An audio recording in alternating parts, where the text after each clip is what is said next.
So guys, next question is of NEET 2016, 1994, 1991. The question says is, we have two identical balls A and B having velocity 0.5 meter per second and 0.3 meter per second. Respectively, they collide elastically in one dimension. The velocities of B and A would be.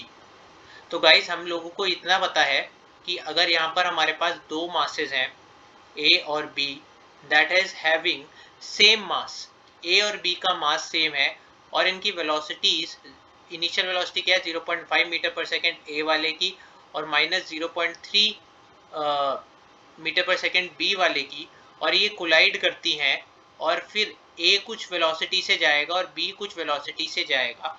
और अगर ये collision elastic है, if this collision is elastic, then we know that the velocities get exchanged. Then we know that final velocities would be exchanged. तो final velocity of A कितनी होगी sir? Minus 0.3 metre पर second. Final velocity of B कितनी होगी? 0.5 metre पर second.